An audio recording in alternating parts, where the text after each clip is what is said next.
څوک د مسلمانانو پر خلاف دسیسې جوړوي، څوک غواړي چې مسلمانان د پرمختګ ونه کړي،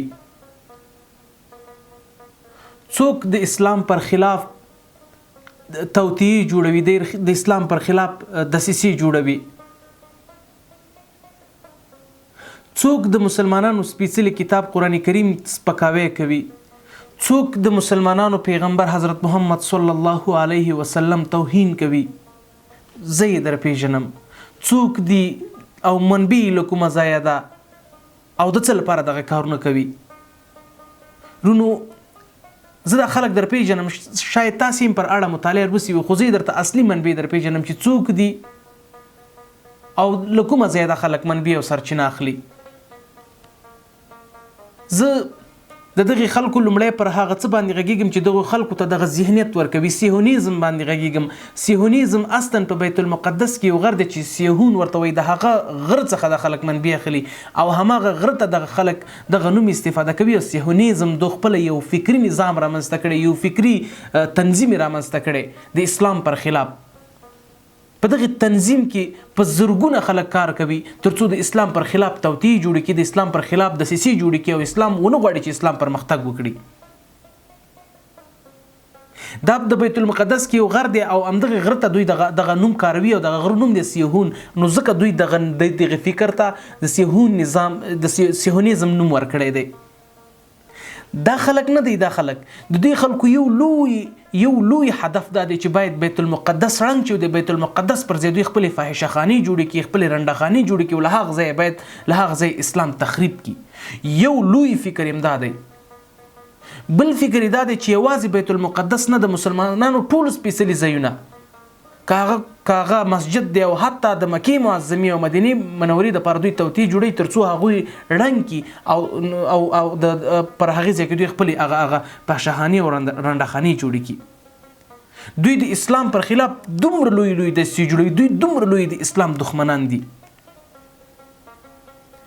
بل د دوی لوی هدف دا دی چې باید مسلمانان په یو ډول نه یو ډول د مسلمانانو په منځ کې باید فحشا خوره شي، د مسلمانانو په منځ کې باید بې اتفاقي خوره شي، د مسلمانانو په منځ کې باید د نفاق تخم وکرل شي. د دوی لوی هدفونه دا دي، د دې هدف لپاره کار کوي. او بل لوی هدف دا دی چې مسلمانانو نه باید خپل فرهنګ او خپل کلتور باید ورک شي. دوی د دغې لپاره کار کوي، د دغې لوی مفکورې او د دغې لوی هدف لپاره دوی کار کوي ترڅو په یو ډول نه یو ډول اسلام تخریب کړي، مسلمانانو ته د مسلمانانو پر خلاف دسیسې جوړې کړي، قرآن کریم سپکاوی وکړي، د محمد صلی الله علیه وسلم توهین وکړي.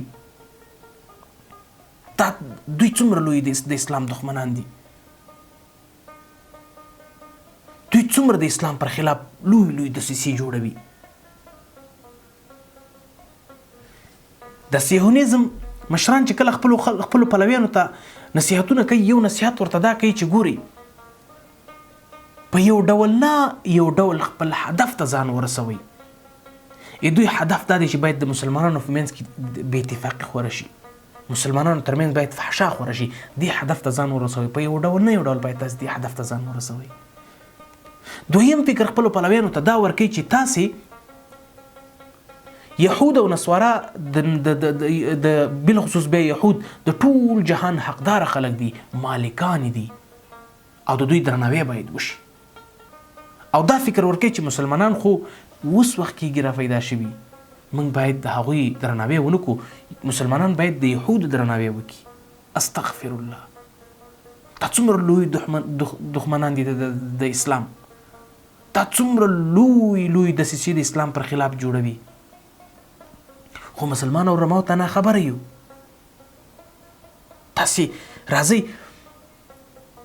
سر لرنه موږ تاسې په دې باندې فکر وکړو چې آیا موږ د اسلام د پرمختګ لپاره څه کړي؟ ما ورته چې د اسلام د پرمختګ لپاره څه نه کوو، نو یهود او نصارا ته ضرور ځکه دا وخت ورته ورکړو چې هغوی د اسلام پر خلاف دسیسې جوړې کړي. ما ورته دا فکر کړی چې آیا زه څنګه کولی شم د خپل اسلام نه دفاع وکړم؟ آیا ما ورته دا فکر کړی چې آیا زه څنګه وکولی شم چې څوک د اسلام پر خلاف دسیسې جوړوي زه باید د هغه دسیسې شنډ کړم؟ ما ورته په کار ده چې باید ما ورته په دې موضوع کې فکر وکړو. راځي د يهود او نصارو هغه د چې د اسلام پر خلاف دی هغه د پای ټکی کېږدو، هغه شنډ کو او د خپل ذهنونه په داسې ډول سره جوړ کو چې هیڅ ډول غربي مفکوره زموږ تاسو په ذهن کې ځای ونه لري، او هیڅ ډول غربي مفکورې ته باید موږ تاسو په خپل ذهن کې ځای ورنکو. الحمدلله ډیر سپیڅلی نظام لرو، ډیر سپیڅلی اسلام لرو، او ډیر سپیڅلی دین او ډیر سپیڅلی مذهب لرو. هیڅ غربي مذهب ته باید موږ تاسو په خپل ذهن کې ځای ورنکو. ځوانانو دا سره هوکړه وکړئ، خويندو دا سره هوکړه وکړئ. د منهز د ورور درته وایم خويندو، يهود او نصارا موږ تاسو غواړي چې فاحشه کوي، يهود او نصارا موږ تاسو غواړي چې بيدینه مو کوي، د امدل لاري موږ تاسو بيدینه کوي. ګوري خورګانو، راځي چې سرلن نه هوډو کو څه مو چې کړي هغه مو کړي، راځي چې سرلن د خپل نظام، د خپل اسلام او د خپل مذهب لپاره کار وکړو. هیڅ غربي مفکورې ته وخت باید ورنکو چې زمونږ په ذهنونو کې د هغوی ځای پیدا کړي او موږ د غربي مفکورې ته په خپل ذهن کې ځای ورکو.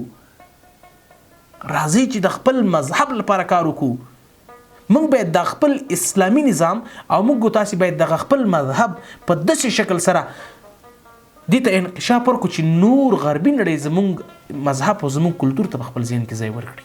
نه باید غربي مفکورې ته موږ تاسو په خپل ذهن کې ځای ورکړو. غربیان باید زموږ مفکورې ته په ذهن کې ځای ورکړي. هوډ را سره وکړئ، ژمنه را سره وکړئ.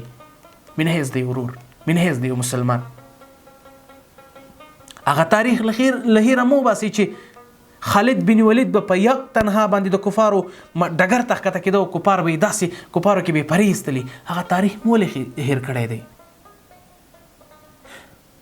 هغه سیرت مه هیروئ چې نبی علیه الصلاة والسلام د اسلام مبارک دین لپاره مکه معظمه پرېږدي او مدینې منورې ته ځي. راځه ما ورته په دې خپل فکر په دې خپل ذهن کې سوچ وکړو.